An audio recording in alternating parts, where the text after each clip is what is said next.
Welcome to the Bend Don't Break podcast. We are powered by The Source Weekly, Bend's locally owned newspaper. This podcast is our eddy in the rushing waters of local journalism. We are glad that you're taking some of your time to listen to us chat with the people who shape our local community.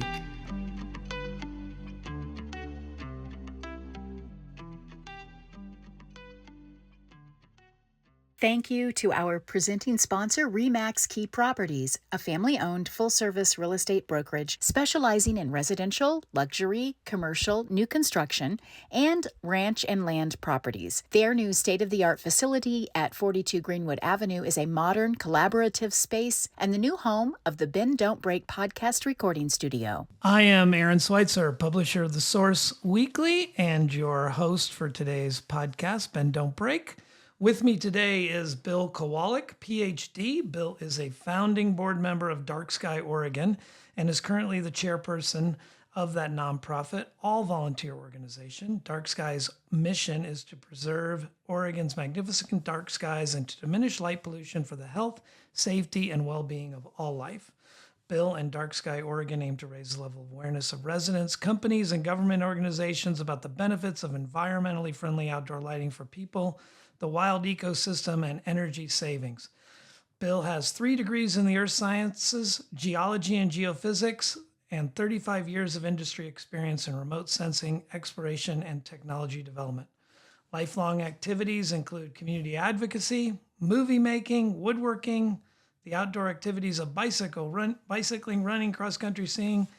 Originally from Pennsylvania, Bill has lived Virginia, Colorado, California, Western Australia, and now resides in Bend with his wife, Kathy.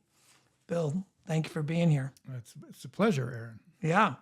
We, full disclosure, I met Bill through a locavore dinner out at Five Pine, which was excellent. And Bill, I was fortunate enough to have Bill as my cross-table mate. Yeah.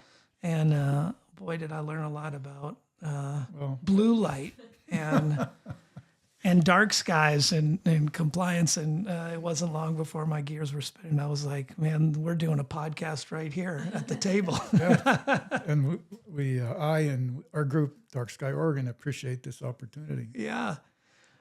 Maybe just talk a little bit before we dive too deep, but just give me I know what DarkSky's mission is, but why get into dark sky? Why is this a passion for you? You're retired now. You could be growing tomatoes.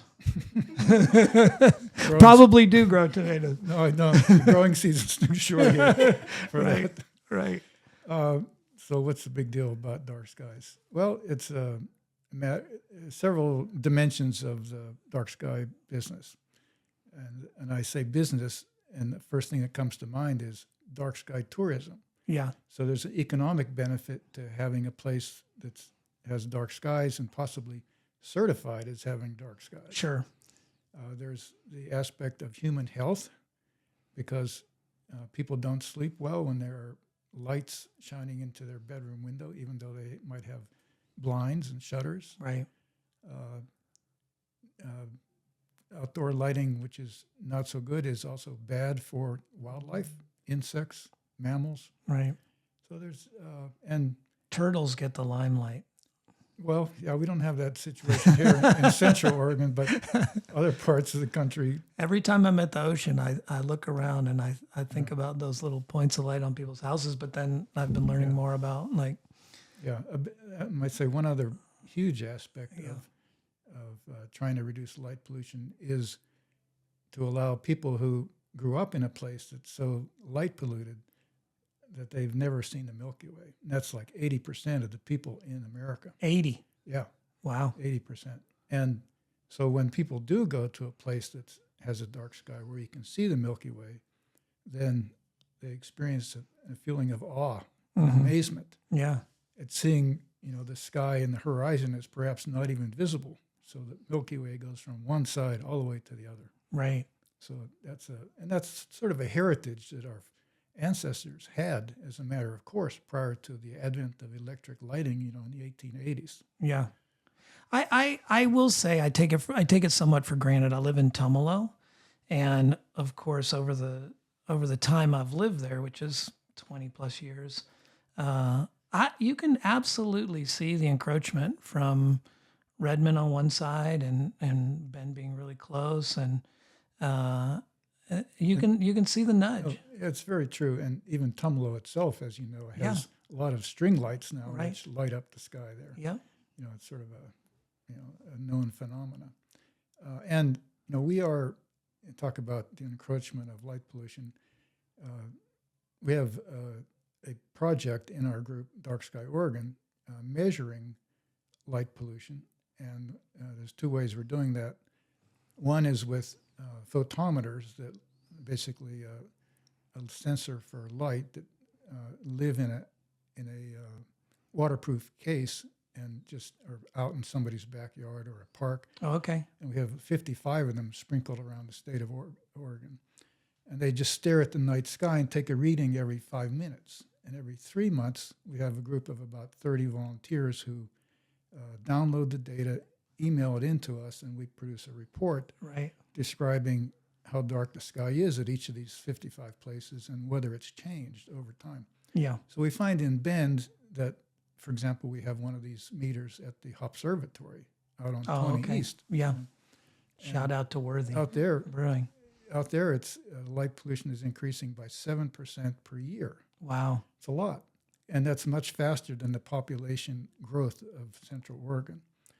So that we're getting more light pollution. And so why is that? And we think it's because people are overlighting their properties using bright white, that look white to our eyes, LED lights that are cheaper to run. They use less electricity. Sure. So people put more of them out.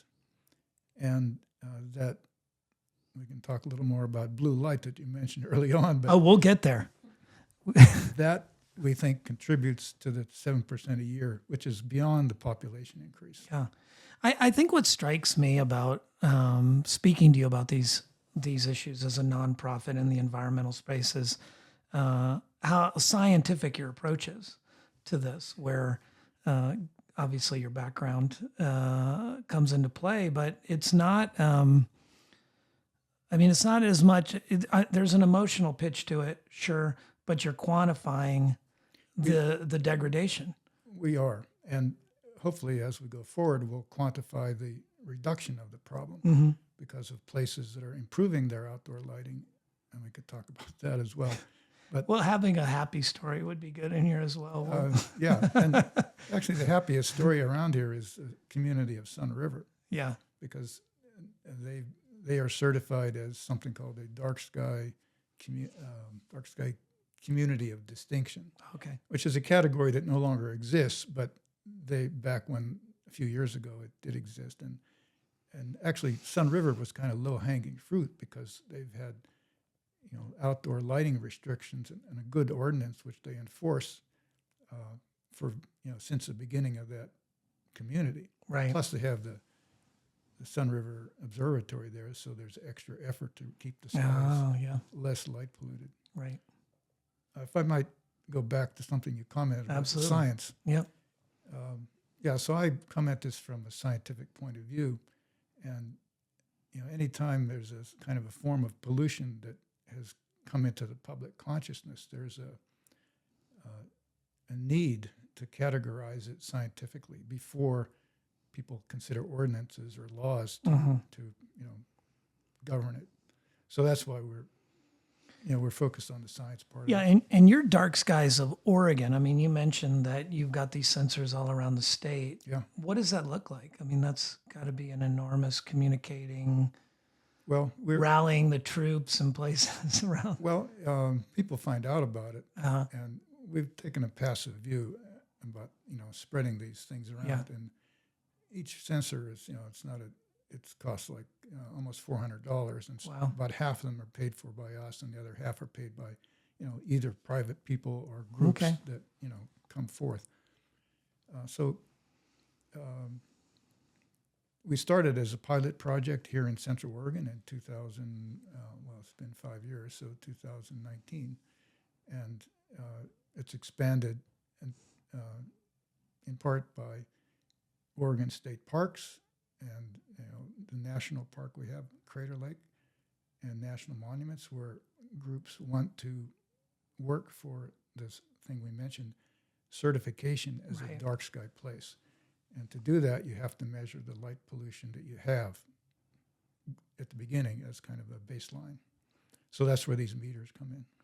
Yeah. Have you found, I mean, and looking from the outside, I mean, I understand broadly the desire for dark skies. And for me, it is more of an emotional attachment. It's like, it's nice. You want things to get dark, but you quantify it in a different way. You were talking about sleep patterns, and maybe speak to a little bit about, because with state parks getting on board and these things, that tells me my ignorance is deep on the subject, because people don't get, and you're not going to have government agencies getting involved or people striving for these classifications.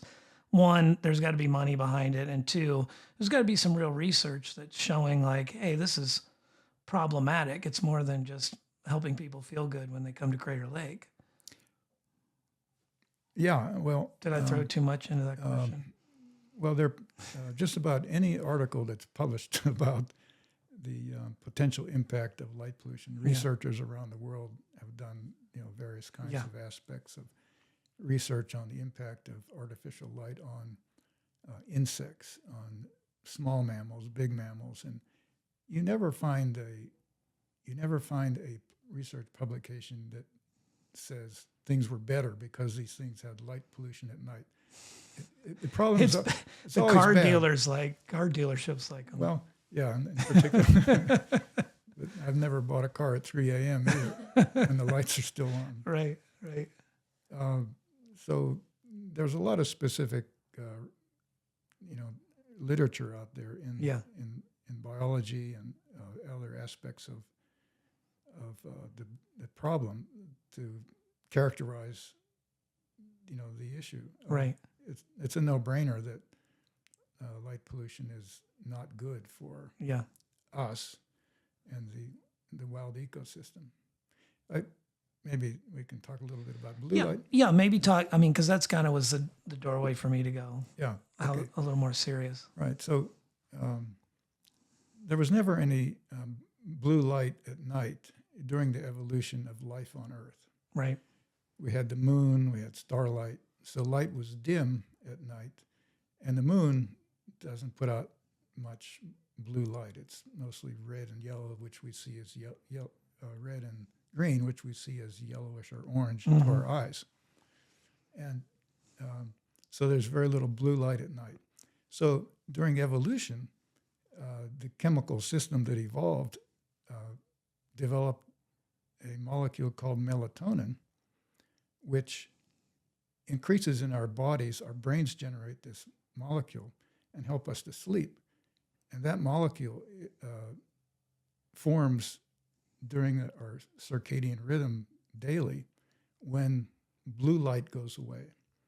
If you look at a spectral plot of the sensitivity of melatonin molecule to light, you see that it peaks in the blue, which is the visible blue light. Right. So that, you think about, you don't ever generally see many blue lights at night outside except Christmas, but that's not the issue. The issue is we see white light, and white light is a mix of red, green, and blue. Okay. So at night, street lights that look white to us are putting out a lot of blue light, and our body picks up that blue light, and the melatonin is generally not generated. So it's suppressed. It's suppressed, yeah. And so we have trouble. This is why, the American Medical Association advises you, if you want to try to sleep, don't be looking at your computer screen that's putting out a lot of blue light. Make it more yellow appearing in the evening to minimize the impact on melatonin. Well, there's a huge industry that's sprung up of selling people melatonin. Yeah. Gummies. There you go into Rite Aid, and there's racks and racks of different kinds of melatonin you can chomp on. And it's helpful if you're on a long trip on an airplane, and you need to get to sleep, so you can force your body to have melatonin. Yeah. So what can people do about it? Because I look at, especially here in Bend where you have so much growth. And I can't imagine that we're winning the battle against blue light here in Bend right now. I think we're not, but over in the city of Sisters, not too long ago, they just passed a lighting ordinance which requires new light bulbs to go in to be night sky friendly, which means, in the technical speak, 3,000 Kelvin Right. or less, namely not very blue at all, Right. and preferably more yellow looking. So the City of Sisters is working for dark sky certification as a dark sky community because, the planning commission over there and the city council have seen the potential benefit of that certification as, additional Tourism. economic advantage. Right. Yeah, tourism. Yeah. And so here in the city of Bend, the city council, has sort of bigger fish to fry apparently, and we've had some conversations with them, but they're basically looking for more community activism to raise the issue up to the level where they're going to approach it. Wouldn't this fall into, in terms of a city council priority? I mean, we have reported and continue to report on the problems they're having with the tree ordinance and the pushback from development community on other initiatives that are similar to this one. I mean, ultimately, what this would require is that development in the city would need to change their ways a little bit. Yeah, and the city of Bend, along with Deschutes County, actually have pretty good lighting ordinances for the time that they were put into place. Mm-hmm. The issue is that they're not, in both the city and the county, they are not maintained unless somebody complains about a neighbor's light, Right. this or that, because both the city and the county don't have enough staff to go out and police the ordinance that's on the books. But the thing is, both of those ordinances in the county from 1994 and the city from 2004 are way out of date because of the advent of lighting technology. LED lights have come on since Right. then, and we know a lot more about the science of bad lighting adversely impacting people in the wild. I keep saying wild ecosystem, Right. but it's very true. So The wild ecosystem, yeah, but that's around Costco right now. yeah. So I guess the bottom line is there's a lot of potential for improvement here in Central Oregon and actually elsewhere in Oregon as well. We do represent the whole state, and I might point out that the city of Portland is they have a committee looking at improving their lighting ordinance to be night sky friendly. Wow. And they hired a consultant out of Tucson who's kind of one of the world's experts on that topic. So they've been having meetings through the summer on that topic. Great. So we're a little bit behind the 8 ball here. I feel like it comes into play a little bit for people maybe to get their head around. It helps me get in the way that people keep jacking up their car headlight technology. I mean, some of these lights you see that are used in autos, and maybe that's a night sky thing as well, but they're so bright. And they don't have their brights on. They're just LEDs with a hotter imprint. Yeah, they're typically very high correlated color temperature, CCT, like 5,000 or 6,000, which means there's an awful lot of blue light in that mixture. And yeah, especially as we age, our eyes are much more susceptible to glare, and the speed of recovery from glare is much longer. So it's dangerous. There are groups, not ours. We have a fair amount going with other issues, but there are groups that are focused on getting the manufacturers to reduce the CCT of the lights. Right. And I understand there's some effort in the U.S. Congress on that. Yeah, I know my eyes are getting older and it's painful. Like some of it's just painful. I'm like, it's not, I have trouble driving at night like anybody, but I don't need that blasting away. And I see that technology, that LED technology we love it on one hand because doesn't take a lot of power, puts off quite a lot of light. It's hard not to imagine that it's going to go down that track. Yeah, well, the folks who design LED lights originally came up with a design that had, like 4,000, 5,000 Kelvin lights. And because basically an LED light puts out by default blue light, and you have to put phosphors on top of the LED, the blue sensor inside, and blue emitter inside the light to make different colors. So they made it white, but it was white with a fair amount of blue. Nowadays, this is like 15 years down the road, LED lights are available in the whole spectrum, all the way down to what we would consider, turtle lights, orange lights. Right. Yeah, they're a little bit less efficient than the original ones, but it's kind of a little bit of a no-brainer to choose the more yellow-looking lights. Do people know that? I can't say I've ever gone and looked at lights and had. I mean, how well are people marketing the fact that these lights are less hot? These are more turtle friendly. These are inside the group of Dark Sky and Dark Sky International, which is a worldwide group. Yeah, it's very well known. Yeah. In fact, on the Dark Sky International website is a list of fixtures which are approved and lamps, including yellow streetlights, which are approved. I've never been to that site. Well, I imagine not. I'm just saying. I don't know. And after this, there'll be 20 people who go there. Well, it'll be good. Listeners, you heard it. You heard it here first. No, that's very true. There's a groundswell of recognition of light pollution as an issue, and what do you do about it? So that's. Do you? Let's talk about some of your successes. You gave me some postcards. Yeah. This one is regarding Prineville.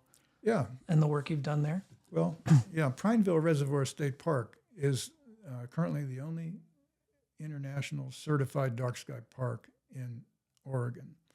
And that was initiated by two photographers who spent 6 months there as volunteers. In fact, they took the picture on you're looking on that postcard. Right.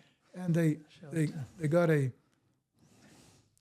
they got one of the rangers there at the time interested, one of the state park rangers, and he worked through this certification process with some help from them and from Dark Sky Oregon at the time. Yeah. And after a short period, they became it was a couple years, I guess, short period, certified as an international dark sky park. And so with that experience, other state parks became aware that, maybe here we are, for example, in Cottonwood Canyon State Park up north on the Deschutes River. Mm-hmm. No, it might be on the, I'm not sure I have the river right. Anyway. Cottonwood Canyon State Park. They are very close to getting certification. And the other park inside Oregon that's been very actively, in fact, is Oregon Caves National Monument in the far southwest. Yeah, down in Medford area. So they're putting their Grants Pass. Really? Putting their application together to Dark Sky International, who they have a gatekeeper there who looks over the applications, and then if it looks good, the applications go out to a committee of 15 around the world who are dark sky experts who review it in detail and decide whether the certification is good or it needs to be improved. So it's an international designation? Oh, yeah. Yeah, international. Incredible. Yeah. And you said it only took, so the process from photographers being there and talking to the ranger to certification in Prineville, 2 to 3 years? Yeah. That doesn't seem that long to get international certification. Well, it's... Do they come out or you send them data? You must have to send them data. Yeah, well, the ranger led the charge there at Prineville. And in fact, he used that certification acceptance as a leapfrog to get a different job elsewhere. And get them certification. Well, he went off to Idaho State Park, so I understand it. So, but there's a new guy there, Ranger George, who's carrying on. So, it's like everything is good. Shout out to Ranger George for carrying the torch. If you go over to Prineville Reservoir State Park during a weekend or during a period of new moon, you'll meet Ranger George, and he'll give you an astronomy lecture. I find that fascinating that Prineville Reservoir is leading the charge here in Central Oregon, considering how many environmental groups there are in the Bend area. And Well, yeah, it's a sort of a chance occurrence because of photographers who are there, et cetera. And also, Prineville is down in a basin, topographic basin, so a lot of the light pollution from Bend and Redmond and Prineville don't hit it because Right. of the surrounding hills blocking it. incredible. Yeah, I might say also that we're talking about dark sky communities, for example, City of Sisters. There's two other cities there. One, the city of Antelope, population 49, Yeah. is about to become certified as an international dark sky community. So they're really on the upswing. And the other community that's started with activists working is city of Halfway over by the Idaho border. Okay. It's incredible to me that a community, I mean, again, I got to believe this is some individual in Antelope. I mean, Antelope has a population of 50, 49. 49. I don't think it's going to be hard for them to get dark sky designation considering Well, how far east they are. Or they're not that far east, but there's not a lot of cities around them. no, it's actually quite dark there. Yeah. And we're helping them with the night sky measurements Yeah. and helping them with the application. So it seems like a sure thing. In your role with Dark Skies Oregon, I mean, there seems like there's a lot of moving targets here. What do you see as your, week to week role? I mean, you can't be running out and certifying all these parks. So And we have 8 board members, and Okay. most of them are quite active in Yeah. different aspects of this work. yeah, We have, let me rewind. Yeah. How much time do you spend per week on Dark Skies Oregon? my wife will tell you it's more than 40 hours. But I try to stick also to my woodworking hobby, Right. but it's probably 30 hours a week. Yeah. As Yeah. a volunteer, everybody involved is a volunteer. Yeah. I might say also that, over the last 2 years, we've had strong support from Visit Central Oregon. Great. We received 2 different grants from their future fund.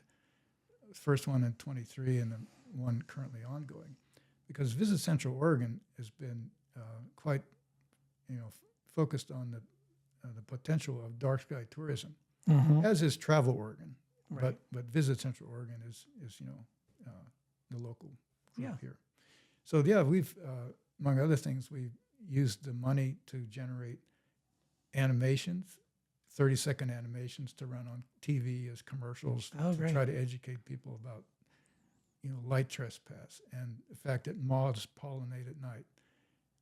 And the title of that one is "Bees Get All the Credit," but the moths do have to work. And then glare of light, and the most recent one out is about blue light, such as I described to you. Yeah. Where can people see these animations? They're on our YouTube channel. Okay. You could also go to our darkskyoregon.org website and find them there. So let me come back. So 30 hours, I'm guessing it's closer to 50. I'm going to side with your wife here. And so what does that look like? So what do you, talking to Visit Central Oregon, are you speaking with international groups? Yeah, Because it seems like an active chapter. we're very active. We have a monthly meeting where we invite people who have recently, over the last couple of years, either asked questions or started up a local group. So we have a meeting typically on this, like the first Tuesday of the month. Yeah. 1 hour meeting where we give an update of what we're doing and we hear what our volunteers are doing. And there's a lot of emails regarding what's going on here I and can there. imagine. The other day, Yeah. another board member and I sat in on a Zoom meeting between the guy from the ranger who's working in Oregon Caves National Monument on their certification process with the gatekeeper at Dark Sky International. So those two were talking and we were, listening in to. Yeah. It's always useful to understand what issues are that the international group has. And so that, took an hour or so. Yeah. Those kind of things are. And then in fact, I almost forgot, last night I was out at the City of Sisters after dark with a GIS guy from the city and Rima Givet, who's a science teacher at the high school, who's been very involved in the City of Sisters dark sky certification effort. And so what we were doing, we were driving around to the City of Sisters public sites where there are lights at night and doing an inventory, measuring how bright is the light, what's the color temperature, does it need to be changed? And, the GIS guy was tracking all this information and putting it into a data set for feedback to, in fact. Well, you can see now what sitting in, I can, obviously the connection between sitting in with the Oregon Caves and now here comes Sisters. You're going to be able to pinpoint some of those hot spots they're going to be looking at that Sisters is or is not conforming to. Yeah. And the other, I might mention too that at the first part of that event last night in Sisters, Scott Woodford, the community development manager, was there too. So it impressed me. He's very actively involved in this process and wanted to understand what we were doing. I thought he was going to run you out of town. I thought you were going to tell me he was there to keep the light police from getting in his way. No, Scott's he's a good guy. Yeah. You have challenges here in Bend, got to be some, we've talked a lot about the positive things, but new out-of-area organizations coming into the community with big developments, is that a challenge for you? Do they understand dark skies? Well, because Bend isn't as local as it used to be. No, it's not. And I guess on a positive note, we have noticed that, I'm not sure it's due to our activity, but general knowledge, that there are now at least 3 big parking lots, like where, adjacent to stores or hotels, which have very yellow night sky friendly lights. There's Home Depot. Yeah. There's the Spring Hill Marriott. And then last night I just noticed that the big parking lot over by the American Automobile Association AAA. office, AAA, over there by, northwest of Empire and Third. Where all the construction's going on. Well, no, these are lights. Yeah, the construction is going on, but I want to point out that, people are picking up on these yellow lights as being friendly to the environment because there's no blue in them. Yeah. In fact, I might say that, that with the new Costco going in over here, we have a pretty good view from our house of that development. And we submitted a request to the Costco folks to, reconsider the 4,000 Kelvin lights in their parking lot that they're putting in. To something that's more like 3,000 or even more yellow. And I go by there every day. I'm terrified. Looking at it from your eyes, I'm like, what? That is a massive light bomb. The thing is, we recognize DarkSky Oregon, and we recognize the great value of light at night. We want the light on the ground, not up in the sky. Right. And ideally, yellow light. Right. Well, it's if I were in the business of lighting those parking lots, I'd invest heavily in gummy melatonins.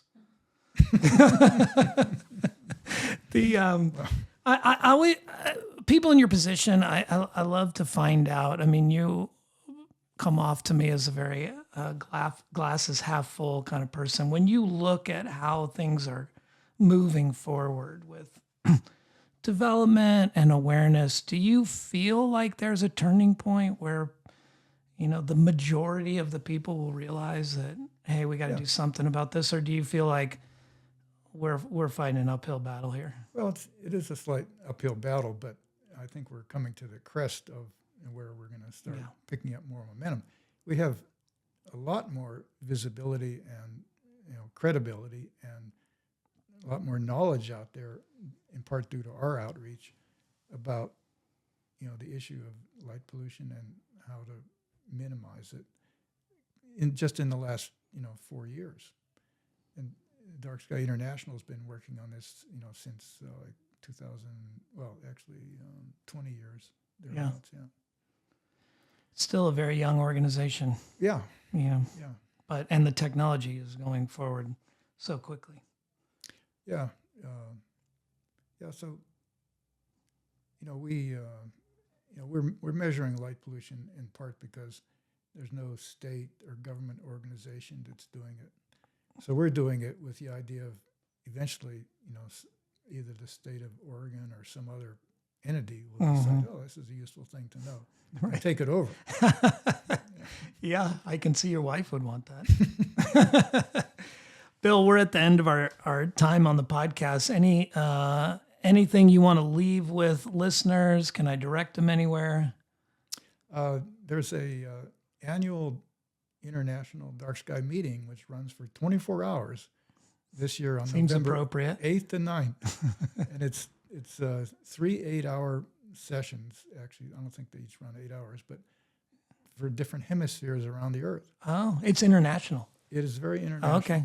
Oh, okay. And you can, get up in the middle of the night and listen to somebody in Korea talking about their problems with light pollution. Wow. Or some scientists who solve some problem. Yeah. In Africa. So it's really good. Well, send me the information on that, because I'd love to put that up with the podcast or get it in the paper. Yeah. Would be the title super interesting. Title of that meeting is Under One Sky. You'll find it on DarkSky Oregon's website, and also DarkSky International's website. Yeah. And your website again is? DarkSkyOregon.org. Great. O-R-G. Bill, thanks for coming in and talking today. It's been a pleasure. I Thank appreciate you. it. Yeah. This has been the Bend Don't Break podcast. If you like what you're listening to, we are currently looking for a sponsor to support this program and keep us rolling with what we're doing. So click on the link associated with the podcast. And thank you very much. You've been listening to the Bend Don't Break podcast, powered by The Source Weekly. To read, hear, and see more of what we do, go to bensource.com.